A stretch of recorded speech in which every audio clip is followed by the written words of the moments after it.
Bien, bonjour à tous les quatre.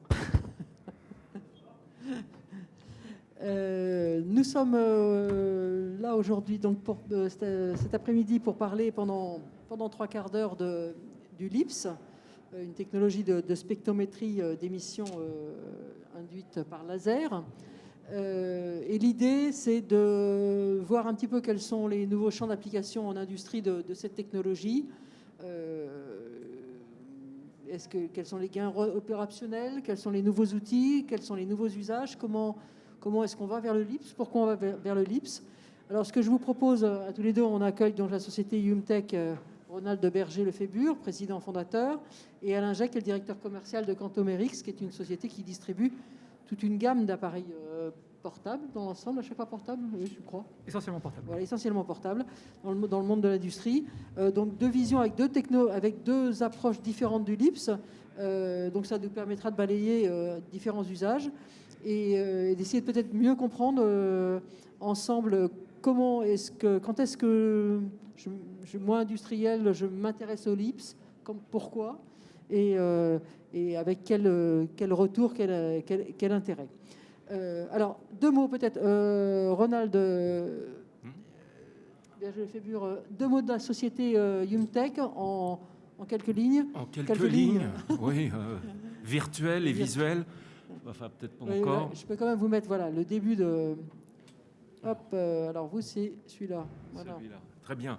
Donc, j'ai créé Yumtech en octobre 2017. Yumtech est une jeune entreprise innovante.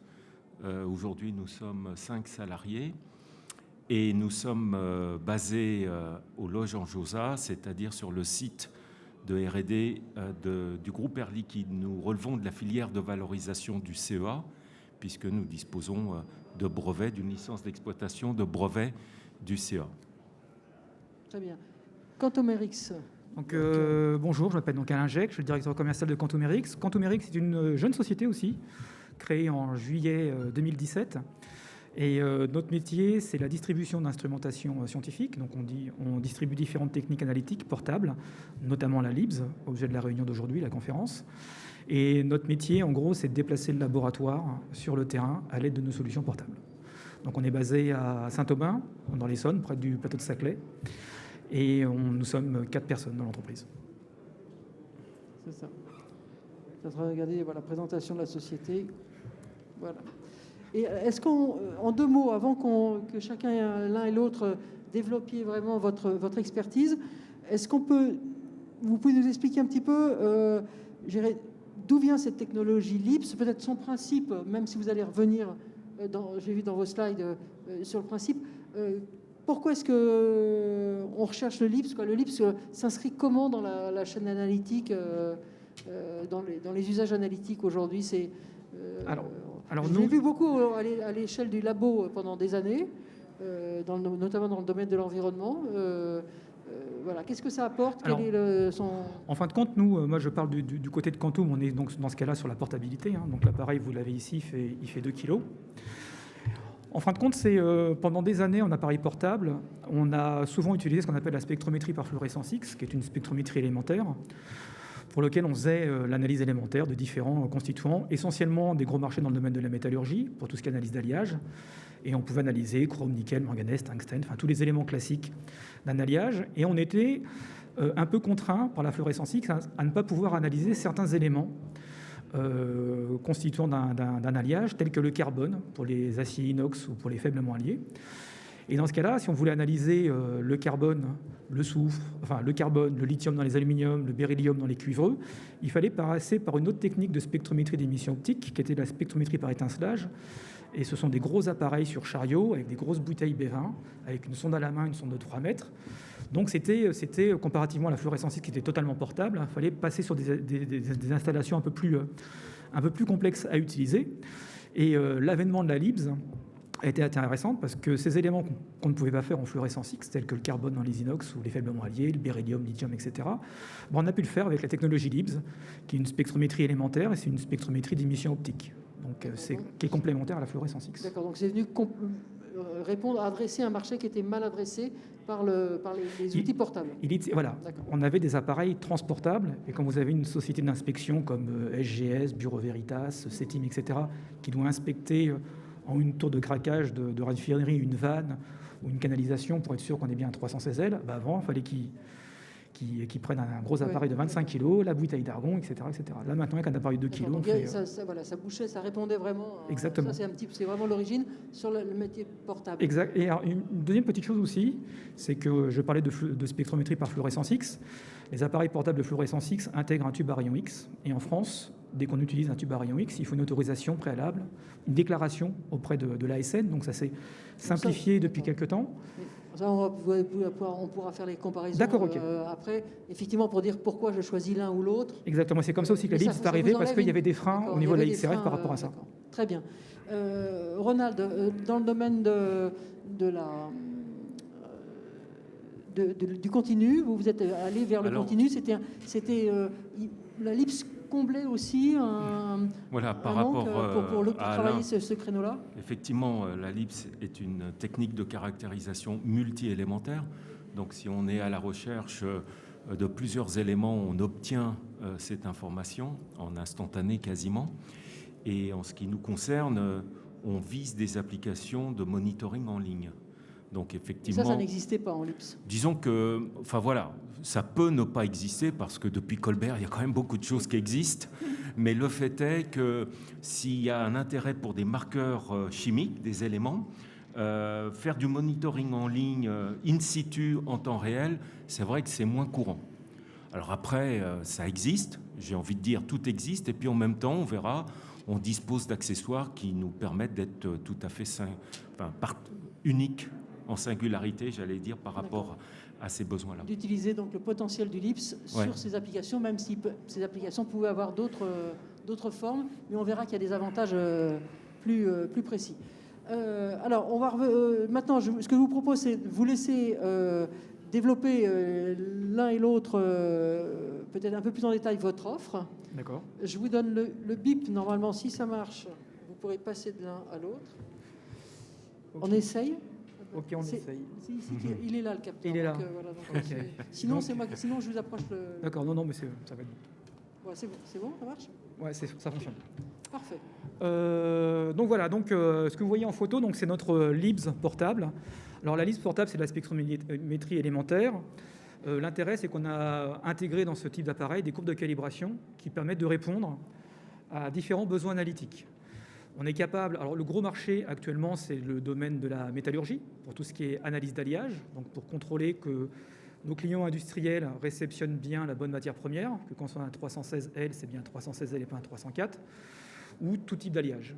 L'appareil est capable d'analyser des bases fer, des bases cuivre, aluminium, titane, cuivre, etc.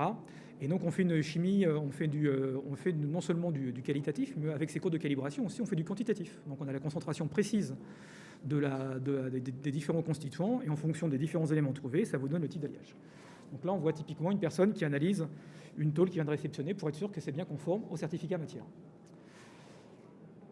Concernant le principe, donc l'appareil, c'est une technologie de spectrométrie optique. Donc on va avoir un laser qui va tirer sur un échantillon, et on va ablater la surface de l'échantillon, et on va créer un plasma.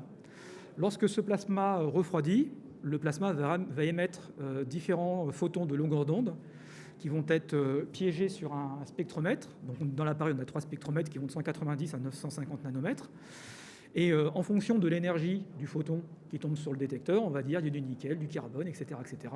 Et en fonction de l'intensité des photons sur chacune des lignes, on va faire la quantification. Donc ça nécessite des courbes de calibration adaptées pour chacune des applications qu'on le recherche.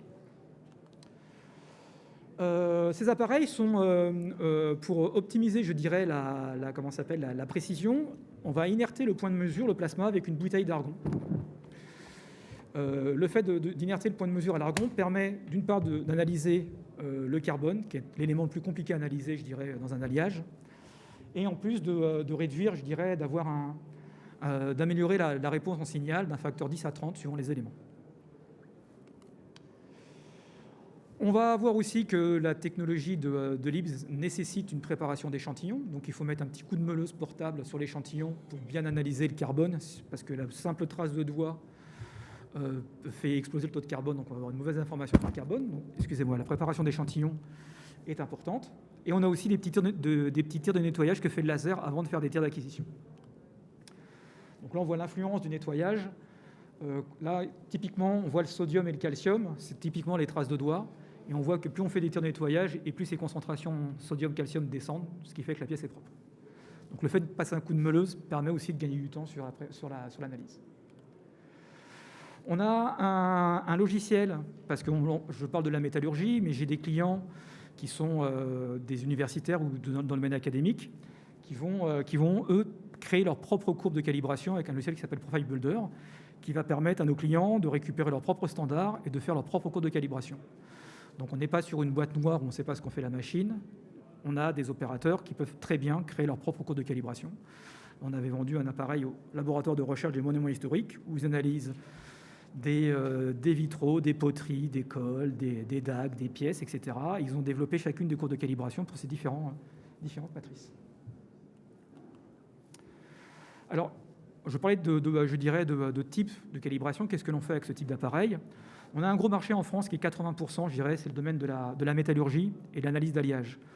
Analyse d'alliage, soit pour les personnes qui vont faire un contrôle qualité, être sûr qu'ils réceptionnent bien la matière première, soit aussi faire un contrôle interopération. Avant de lancer la production, on s'assure qu'on est bien sur la bonne nuance d'alliage, parce que si c'est la mauvaise nuance, tout part au rebut.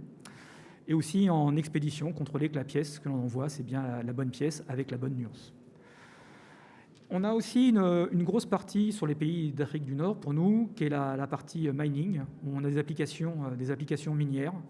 On va pouvoir analyser sur les fonds de mine les concentrations cobalt, manganèse, fer, ce que l'on veut rechercher. Et on a aussi un co-développement avec le BRGM et l'ADEME sur un projet qui s'appelle ESOPOL, sur tout ce qui est remédiation de sites pollués, analyse des contaminants dans les sols, tels que le plomb, le cadmium, le nickel, le chrome, etc., sur lequel on est en train de créer des courbes de calibration spécifiques par rapport à ça. Et on a aussi une petite partie assez intéressante qui est un parti Geochem Pro qui permet de faire de la cartographie. On a un laser avec un miroir où on peut déplacer les tirs laser sur 256 points et faire un mapping élémentaire sur une surface de 2 par 2, donc ce qui est hyper intéressant pour tout ce qui est géosciences. Alors, quelles sont les utilisations ? Donc, utilisation industrielle dans ce qu'on appelle le PMI, Positive Material Notification. Parce que ce que je disais, là je me répète un peu, contrôle non destructif. Il y a à peu près tous les bureaux de contrôle qui vont faire des contrôles d'installation sur les centrales nucléaires, les usines à gaz, les raffineries.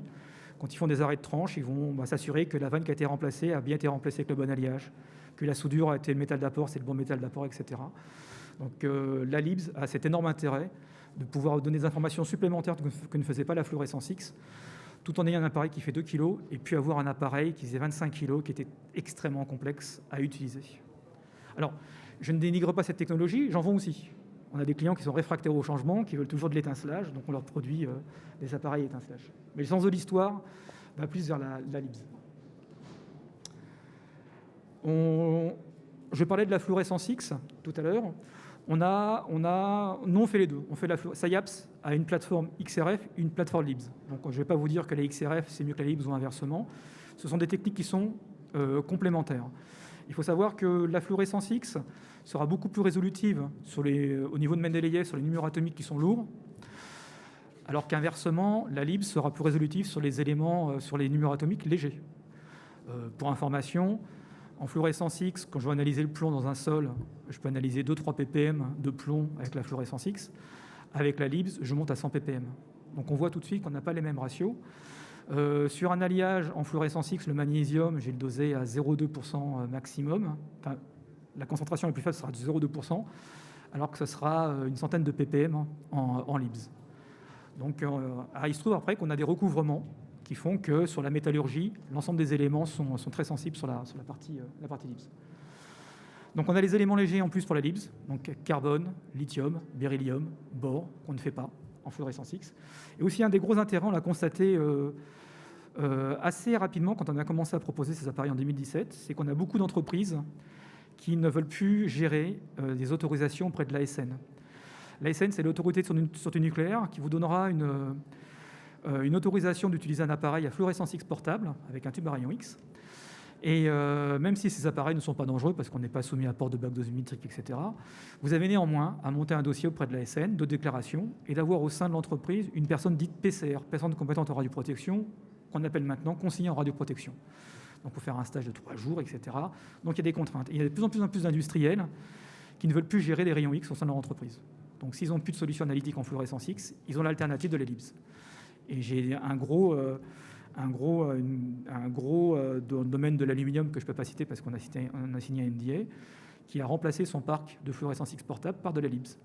Pas pour des questions, je dirais, analytiques, de précision, quoi que ce soit. C'était uniquement le sujet de la radioprotection. Donc là, on voit une copie d'écran de ce que l'on peut faire. Donc si on voit un 316 avec une fluorescence X, le carbone, je ne l'ai pas. En LIBS, je l'ai. Et sur le carbone, on va descendre en dessous de 300 ppm de carbone sur un inox. Donc autant dire que les appareils sont extrêmement sensibles, résolutifs. Et parce qu'aussi on intègre dedans des petites cartouches d'argon qui permettent de faire des mesures. Pareil, le lithium dans les aluminiums, qui est recherché, qu'on ne fait pas en fluorescence X. Je vous parlais de la transportabilité des appareils d'émission optique. C'est les appareils à droite. Ça, c'est un appareil de chez nous qui s'appelle le Compact Port de Bellec. Quand vous avez à monter ça, alors bon, vous ne voyez pas, mais bon, c'est gros comme un caddie, quoi, voilà. Donc, si vous montez avec un caddie sur une tour de craquage, c'est un peu compliqué. On a aussi des clients Naval Group qui travaillent dans des sous-marins. Quand vous avez un appareil comme ça à travailler dans un sous-marin, c'est extrêmement compliqué. Donc, ils sont passés par la technologie LIBS. Pareil pour Air Liquide, qui travaillent dans des boîtes cryogéniques avec plein de tuyaux partout. C'était un enfer pour eux. Avec un appareil comme ça, c'est beaucoup plus simple. Voilà. Justement, Air Liquide à gauche. Et là, c'est un client dans une aciérie avec un appareil Bellec. Vous voyez un peu la différence et l'intérêt, je dirais, de la LIBS par rapport à ça. On est capable, bien sûr, avec ce type d'appareil-là, de générer des rapports automatiques, de récupérer les spectres. Enfin, l'appareil est tellement ouvert, il fonctionne sous Android, donc on a toutes les communications, Bluetooth, Wi-Fi, on peut même avoir un GPS pour les gens qui font de la cartographie de sol, sur les pollutions de sol. On peut tout faire. Voilà un peu pour une présentation, je dirais, très pratique de la LIBS portable, ce que l'on fait avec et quels sont les intérêts qu'on a par rapport aux technologies qui existent depuis longtemps, qu'est la fluorescence X. D'accord. Vous avez sélectionné un fournisseur, il y en a quand même plusieurs sur le marché. Il y a un différentiel fournisseur. Est-ce qu'il y a votre cellule argon, c'est un savoir-faire interne? Est-ce qu'il y a quand même une notion de robustesse de la mesure, plus avec un appareil qu'avec un autre? C'est quoi le niveau de maturité aujourd'hui du marché? Alors le niveau de maturité pour nous, depuis l'appareil est sorti le LIBS qui fait le carbone est sorti en 2016. Et les appareils nous, quand on a commencé à faire les ventes en 2017, on n'était plus sur du prototype, on était vraiment sur des appareils qui étaient en production, qui tournaient. Ce n'était pas quelque chose qui était bancal, on n'a pas essuyé les plâtres, c'est quelque chose qui a fonctionné tout de suite. Et à l'heure actuelle, j'ai peut-être ma casquette de commerçant quand je dis ça, mais c'est le seul appareil sur le marché qui est capable d'analyser le carbone dans les bases fer, dans les bases nickel, dans les bases cobalt bientôt, de se faire d'autres bases comme les cuivreux, les aluminiums. Donc on a un gap technique par rapport à la concurrence qui est extrêmement important. Qui est lié au traitement de l'information, au traitement du spectre? Qui est lié à la typologie de laser. La chance qu'on a, c'est que SciAps fabrique son propre laser, alors que tous nos confrères achètent des lasers. Nous, on a un laser qui est en millijoules et nos confrères sont en microjoules. D'avoir un facteur 1000 sur la création d'un plasma, c'est quand même un plus. Donc, SciAps ne veut surtout pas vendre son laser, veut le garder pour lui. Pour l'instant, peut-être que ça va changer. Et pour l'instant, on a une longueur d'avance qu'on souhaite conserver. Mais les concurrents, on a un concurrent qui a sorti un appareil qui fait le carbone uniquement dans les bases fer. Maintenant, après, je laisse à... Non, mais d'accord. Mais voilà, il y a vraiment une maturité. Et on n'est vraiment pas dans le... Ça, c'est important. C'est pas, même si c'est une technique qui est récente, la technique portable, robustes, oui. Les appareils qui sont robustes et qui fonctionnent très, très bien. Très bien. On rapporte à d'autres... Il y a des comparaisons aux appareils non portables ou en termes de précision, ou il y a des intercomparaisons ou pas sur ces marchés-là? C'est très robuste, non, mais... Non, parce qu'après, nous, on voit les appareils, les premiers appareils qu'on a vendus assez rapidement en 2017, on n'a pas de SAV sur l'appareil. Alors que sur la fluorescence X, on a du SAV sur les détecteurs qui lâchent, un tube qui lâche, etc. Et les coûts ne sont pas pareils. Un tube en fluorescence X, c'est quasiment, j'arrondis à 5 000 €.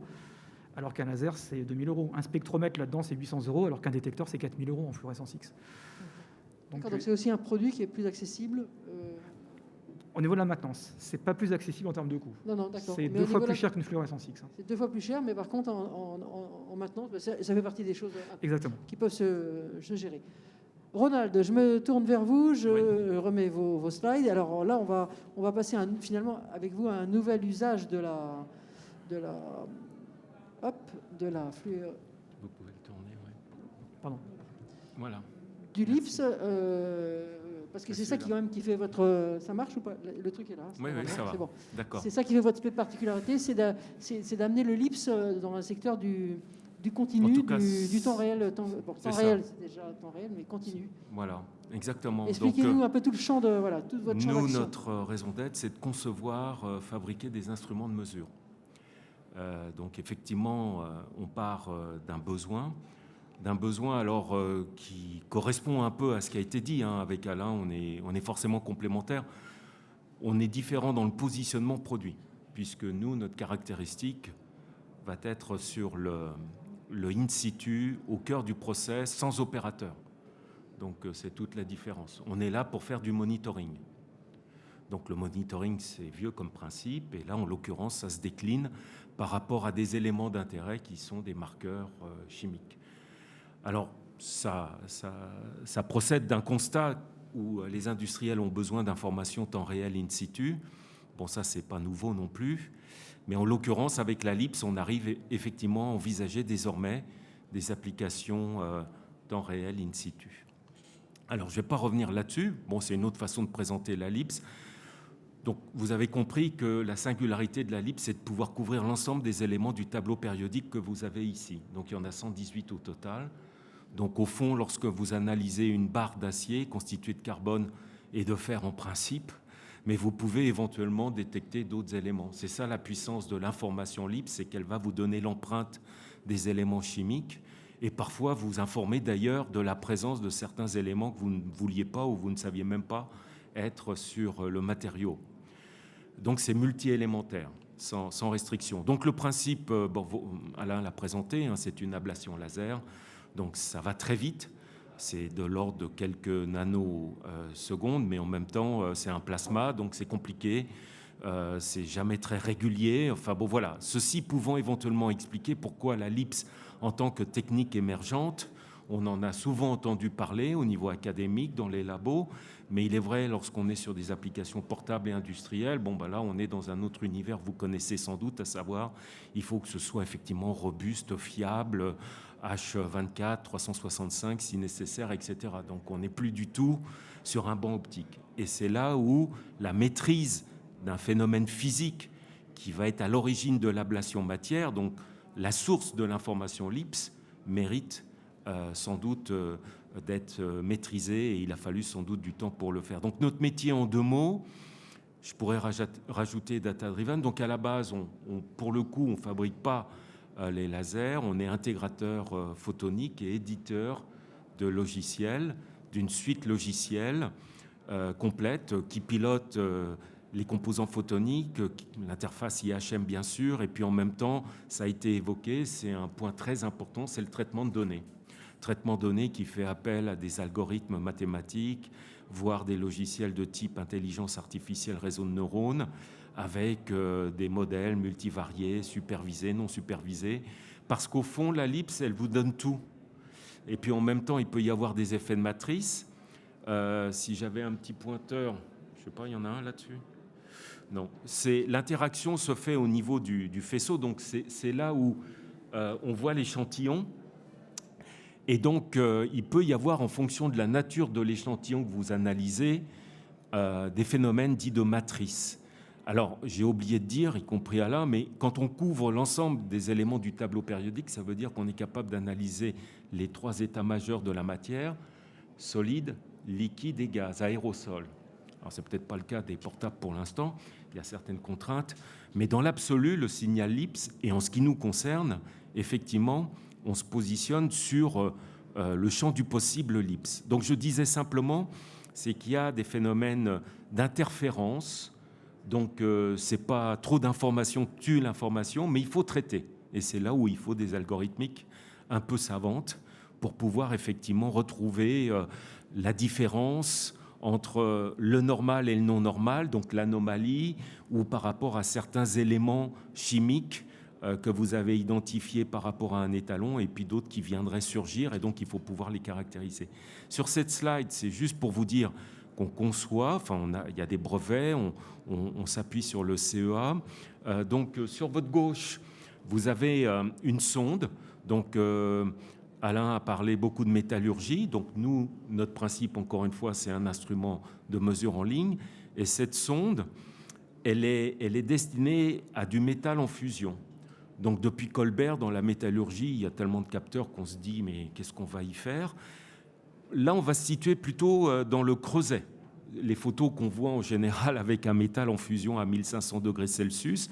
Alors on y trouve, je pense, évidemment des sondes de température, des infrarouges, des choses comme ça. Mais s'il y a un intérêt en amont de la production à aller chercher, monitorer des éléments chimiques, parce qu'on sait que s'ils sont présents là, ils peuvent éventuellement être en aval et à ce moment-là ne plus être conformes à la qualité du produit attendu, qui peut le plus, peut le moins, en amont, c'est intéressant. Et là, cette singularité...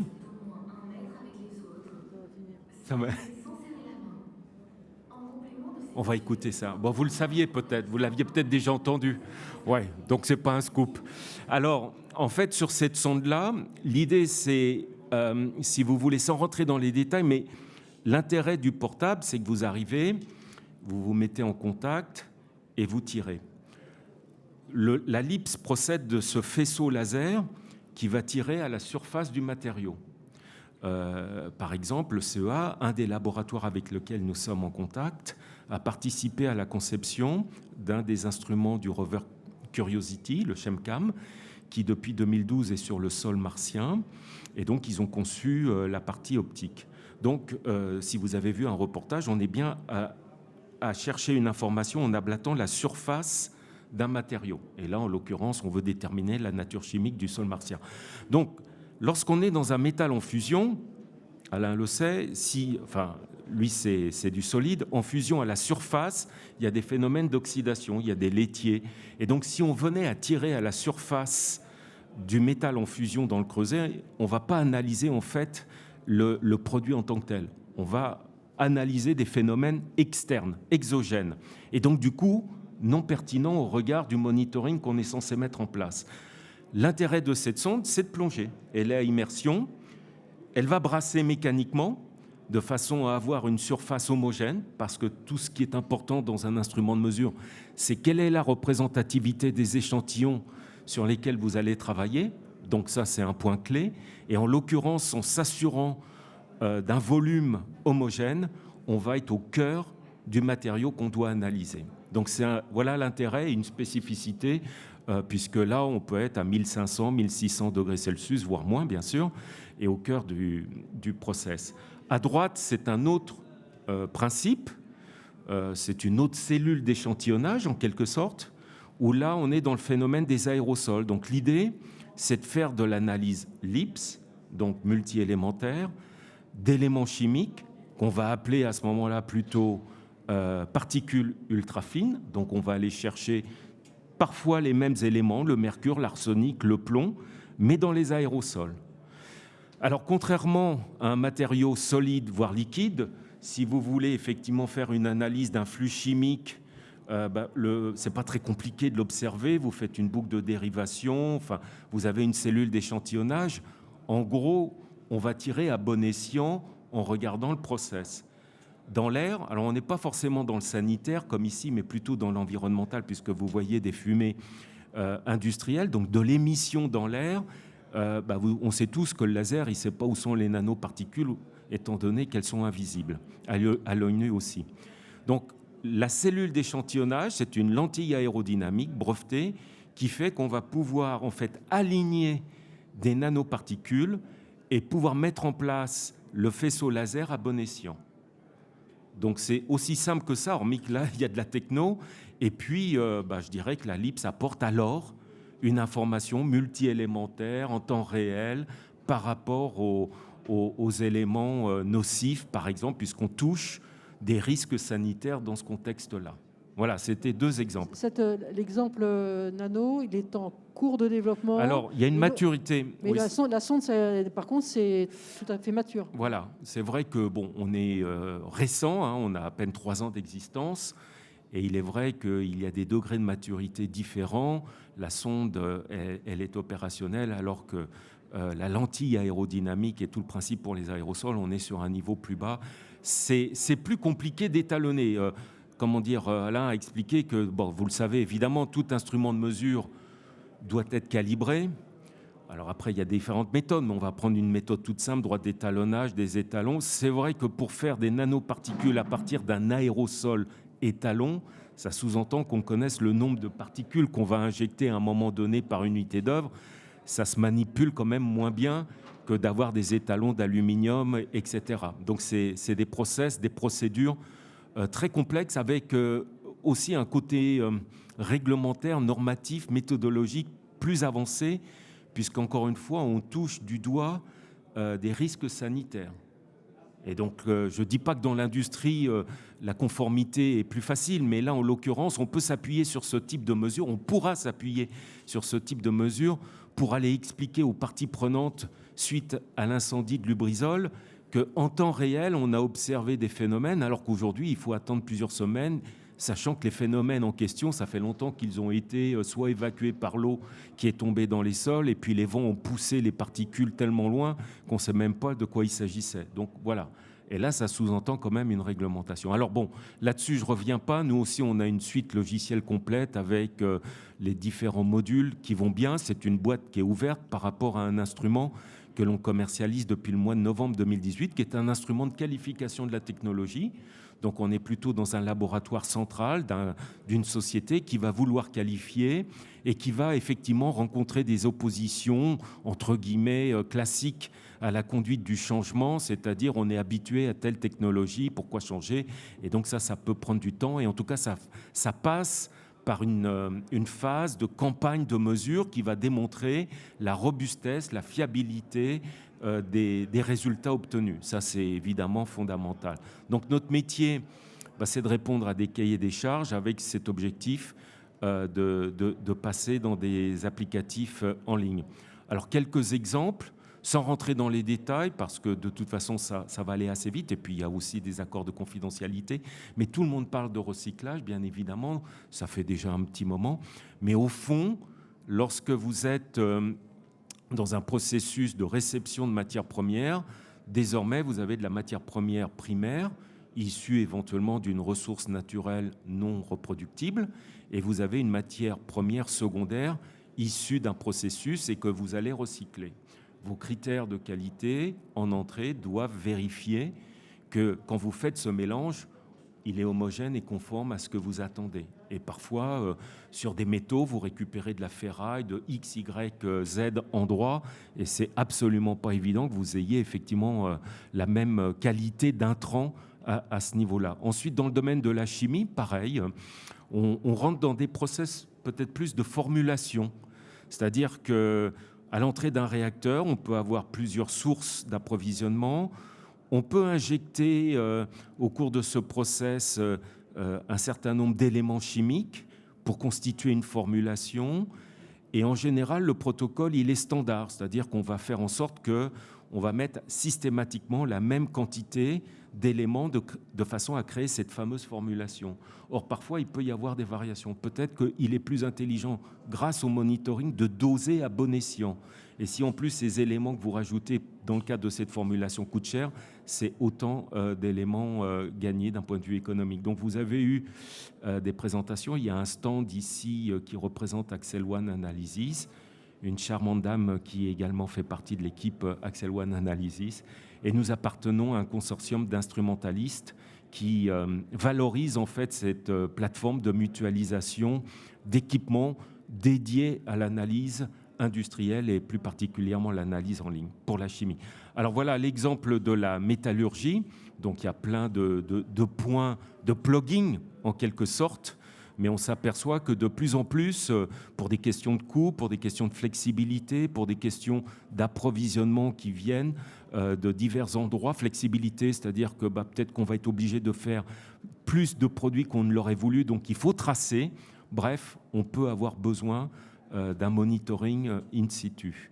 Voilà l'exemple que j'indiquais tout à l'heure par rapport à cette sonde à immersion où il y a quelques photos où on voit en bas finalement la rotation de la sonde et qui fait que sur votre droite, vous avez au pied de la sonde une surface lisse, homogène et qui est au fond l'équivalent d'un tir-lips en situation nominale. Ça a été aussi évoqué dans l'extraction minière, c'est des ressources non reproductibles, donc on va chercher à optimiser effectivement l'exploitation, faire en sorte que l'on gaspille de moins en moins. Donc on trouve là aussi des besoins. Ou alors dans le tri, on peut avoir effectivement des minerais de catégories ou de qualités différentes et faire en sorte qu'on puisse faire un Pareto ABC en temps réel dès le départ plutôt que d'embarquer l'ensemble et lui appliquer le même protocole chimique. Dans ces cas-là, excusez-moi, on l'a vu sur l'autre exemple du recyclage, ce banc de travail, en fait, il faut une certaine miniaturisation du LIPS pour votre apport pour ce côté continu, c'est de savoir piloter à distance, c'est de remonter... Alors, c'est plutôt, là je dirais, c'est la robustesse, c'est ça qui compte. Il faut que ce soit un instrument autonome, robuste. Après, le volume, c'est rarement un problème. On est sur des lieux où il y a de la place, où on est sur... Il faut qu'il y ait la place que le laser Après, ça c'est possible. Il y a toutes sortes de procédés qui font d'ailleurs... Nous, on vient avec un plugin, en quelque sorte. Donc, il y a déjà éventuellement un container où se trouvent d'autres instruments de mesure et où il est relativement simple, parce qu'il y a une boucle de dérivation, par exemple, où il est relativement simple de se positionner. On est quand même sur une brique technologique de mesure. Ça sous-entend qu'il y a toute une ingénierie, évidemment, des équipementiers, et qu'on vient simplement compléter, entre guillemets, avec un instrument de mesure fiable, robuste, qui est dans un environnement de poussière, etc. Donc là, c'est un peu plus compliqué. Alors, c'est vrai que la LIPS, c'est de l'énergie photonique, donc qui s'affranchit d'un environnement sévère. Bon, on a parlé industriel, mais là, pour le coup, on est dans un milieu radioactif ou dans un contexte de démantèlement. On va aller chercher des identités chimiques, hein, c'est toujours le même principe. Si ce n'est que vous êtes dans un hangar, il y a des fûts, on ne sait pas trop d'où ils sortent, parce qu'ils ont été mis là il y a un petit moment. Et puis, on sait très bien qu'il faut identifier certains éléments avant de les enfouir, parce que faute de quoi, il pourrait y avoir des réactions chimiques qui viendraient perturber, voire provoquer des réactions qu'on ne voudrait pas. Donc, il faut identifier, caractériser. Et donc, ça fait partie des applications où on peut déporter l'information. Donc là, pour le coup, on a évoqué la proximité d'un portable. On peut évoquer en fait une distance de quelques dizaines de centimètres lorsqu'on est dans le monitoring en ligne. Et puis, on peut déporter le signal LIPS au travers d'une fibre optique qui sera là d'ailleurs nucléarisée pour supporter une certaine radioactivité et faire en sorte qu'on puisse balayer à distance, sur des distances de l'ordre de 5 à 10 mètres, des identifications de fûts ou d'éléments radioactifs. Ce sont des exemples. Alors, les nanoparticules, donc voilà, ça c'est une vue pour les spécialistes qui se trouvent dans la salle et qui aiment bien la techno. Donc, une lentille aérodynamique, ça existe depuis un certain temps, mais dans le domaine de la LIPS, c'est novateur.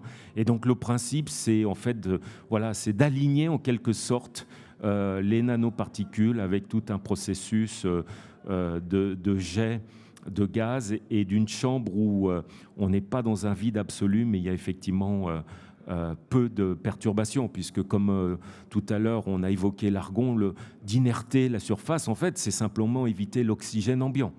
Donc si dans les aérosols, les nanoparticules, vous avez de l'air ambiant, vous avez déjà tout faux dans la mesure où vous allez analyser l'air ambiant. S'il s'agit d'analyser un aérosol, il faut qu'il soit en quelque sorte bien isolé. Et comment peut-on l'isoler?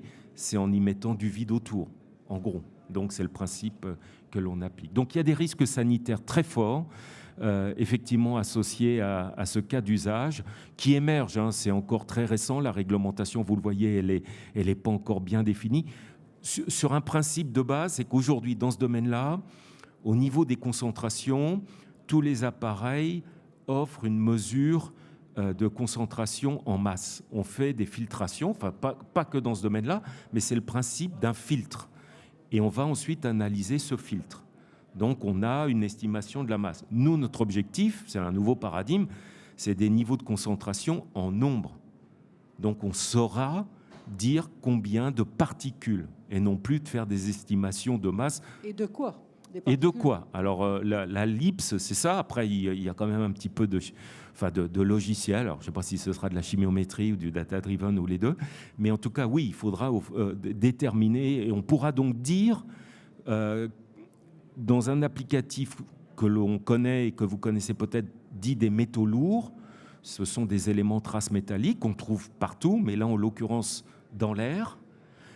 C'est le nickel, le mercure, le cadmium, le plomb, le sélénium, des éléments très nocifs à la santé humaine qui viennent se greffer sur nos alvéoles.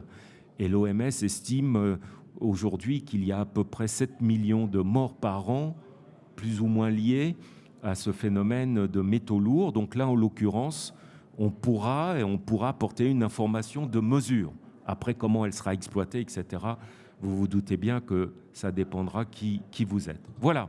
Donc l'idée là, c'était de prendre un peu de hauteur. Donc c'était simplement rappeler que on a une techno qui, pour le coup, viendrait de Mars au cœur des process industriels sur Terre. Je vous remercie de votre attention. Merci beaucoup pour cette présentation détaillée. On a fait déjà un bon tour. On n'a pas parlé d'argent. C'est pas toujours très poli, mais non. On m'avait dit qu'effectivement, même prix que la fluo, mais là, au niveau des coûts, on est la fluorescence X, en gros, pour tout ce qui est analyse d'alliage, pour différentes applications, ça va de 15 000 à 30 000 euros pour la fluorescence X portable, suivant ce que l'on veut faire, et le type de détecteur. La LIBS, elle, ça commence à 30 000 euros, et ça va jusqu'à 55 000 euros. Donc, après, il y a le coût de la non-qualité, si je parle de la non-qualité d'une production, donc en fait, finalement, c'est pas tant le prix de l'appareil que ce qui peut éviter, comme on dit.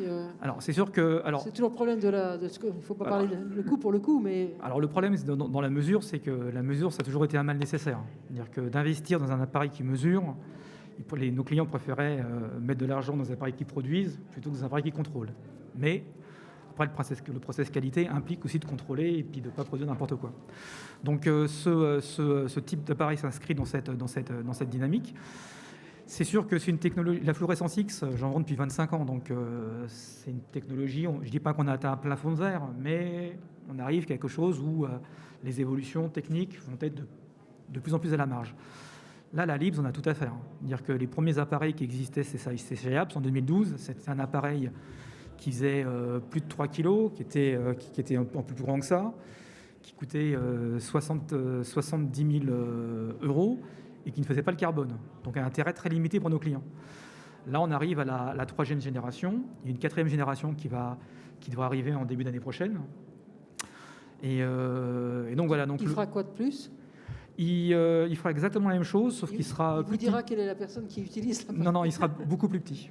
Beaucoup plus petit. Parce que nos clients ont des contraintes, je dirais, d'aller chercher des pièces, des gens qui font l'inspection, qu'on doit chercher une vanne, que vous avez vu que le museau est plutôt large. C'est avoir un museau qui est plus petit, qui permet d'aller entre contrôle de soudure, etc. Voilà, exactement. Donc c'est en ça où on va peut-être gagner aussi en termes de performance. Peut-être que les nouvelles générations vont peut-être aussi analyser d'autres éléments qu'on ne faisait pas à l'heure actuelle. Mais ça, pour l'instant, les évolutions vont surtout être sur la compacité de l'appareil. Même déjà ça, nos clients se disent déjà 2 kilos par rapport à ce qu'ils utilisaient auparavant, c'était déjà incroyable pour eux. C'est nouvelle avancée. Et côté Youmtech, vous avez dit que vous étiez en un stade de validation chez... alors, il y a quelques industriels qui ont la plateforme. La plateforme, donc l'outil de logiciel et le laser au bon endroit, quoi. On va où voilà. Est-ce que vous avez une idée du seuil de rentabilité ? Est-ce qu'il faut avoir une très grosse production ? Comment est-ce qu'on convainc de... Alors, il y a des informations, vous vous en doutez... confidentielles. On est lié, par exemple, à un critère de taux de rebut à l'année. Donc, vous n'allez pas trouver ça dans le rapport annuel de l'entreprise. C'est des informations qui appartiennent au contrôle de gestion, etc.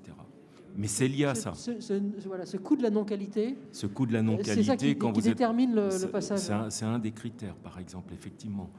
Ensuite, on va détecter des éléments qui permettent d'améliorer, au fond, la mécanique, la résistance d'un matériau, de façon à éviter que plus tard, en produit semi-fini, voire fini, au niveau des clients de ce fournisseur, il n'y ait pas un problème de qualité et qu'on se retrouve avec... de durabilité de ce qu'on... Donc, voilà, donc on n'est pas un bureau d'études, on conçoit des instruments de mesure. Après, je n'ai pas envie de dire chaque cas est un cas particulier, c'est des données qui sont confidentielles. On va 10 à 20 fois plus vite par rapport à d'autres techniques de caractérisation qui sont plutôt, je fais du prélèvement, j'analyse très vite et j'en déduis quelque chose. Du semi en ligne, du semi-continu. Donc, nous, on est en temps réel. Pas d'échantillons. Etc.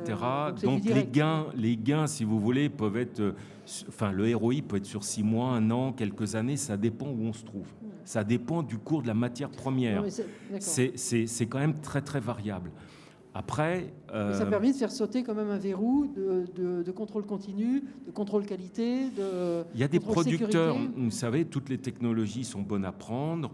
Vous allez extraire un métal. Bon, on a évoqué d'ailleurs tout à l'heure le lithium. Oui, effectivement, c'est un élément léger. Sur le lithium, oui. Donc, mais la qualité de votre extraction, comment allez-vous la valider ? Et donc là, vous pouvez... Alors évidemment, on n'est pas tout à fait dans les mêmes lieux, quoique, mais vous êtes plutôt sur un plateau, l'altiplano, du côté de la Bolivie, par exemple, c'est un exemple. Et donc là, il faut quand même un instrument de mesure pour dire, autant que se peut, en temps réel, in situ, voilà la qualité que j'obtiens. Et de pouvoir dire, c'est bon, c'est pas bon, j'ai tel client, enfin voilà. Donc c'est là où les ROI peuvent être rapides en fonction du modèle économique de l'équipementier, voire du client qui fait l'extraction minière. Les cours ont pas mal chuté, certains se stabilisent, le lithium a beaucoup baissé et est en train de remonter, et ça c'est une variable très forte dans le ROI de ce type d'instrument. D'accord. Et a priori, vous venez quand même répondre à une surveillance en continu d'un certain nombre d'éléments qu'on n'arrive pas... qu'on fait en semi-continu aujourd'hui, mais très rarement en continu, quoi. Voilà. Et donc, en fait, l'idée, c'est j'ai un problème, effectivement, j'aimerais bien surveiller ça et ça. Mon approvisionnement, on a vu tous les champs d'application là, pour les... Mais ça ne s'applique pas partout, il y en a pour qui... Non, mais il faut venir vous voir, finalement, et dire, on étudie, on regarde si je peux répondre, si ma sonde ou la manière dont je peux intégrer le laser peut ou correspondre tout simplement, à votre... comme on l'a dit, c'est un gain de temps. Donc ça, c'est un des critères majeurs. Oui. On peut gagner beaucoup de temps. Est-ce que c'est utile ? Finalement, ça va jusqu'à dire c'est la résistance au changement, il y a des gammes, il y a des temps opération, il y a le syndicat qui a défini que c'était ça qu'il fallait comme temps. Enfin, c'est l'industrie, quoi. C'est quand même pas non plus l'app qu'on va télécharger dans le cloud et qui va faire qu'en 5 minutes, c'est fait. Voilà. Donc c'est des cycles un peu plus longs. Mais par contre, vous voyez que l'appropriation du LIPS, l'idée LIPS avance l'un et l'autre. Oui. Tout à fait. Donc très positif c'est plutôt une technologie devant. Ça a été dit, les prix baissent, la robustesse, l'intégration, ça dépend où on est, la miniaturisation. Donc quelque part, voilà, c'est ça qui peut expliquer qu'il a fallu du temps dans ce domaine de la photonique. Mais on arrive pour crédibiliser cette... on industrialise maintenant avec des courbes d'apprentissage qui font qu'on a effectivement... Et que chacun peut se faire en plus ces courbes. Écoutez, merci beaucoup à tous les deux pour cet éclairage sur le LIPS. J'espère qu'on vous aura apporté des éléments concrets. Et n'hésitez pas à revenir voir nos deux participants qui ont des stands, j'imagine... Moi, j'en ai pas. Vous n'en avez pas ? Axel One. Axel One, voilà. Donc en direct si vous avez besoin. Merci beaucoup de votre attention et à très bientôt. Merci. Bon après-midi.